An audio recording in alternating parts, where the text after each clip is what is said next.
What's up guys, in this video I'm gonna show you how to change camera angles in Madden 26.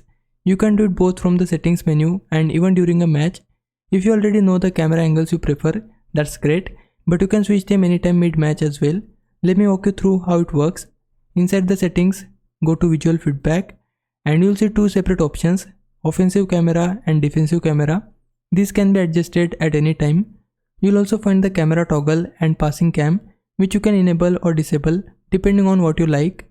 For offense, the available angles include standard, alternate, wide, all 22, broadcast, zoom, and then back to standard.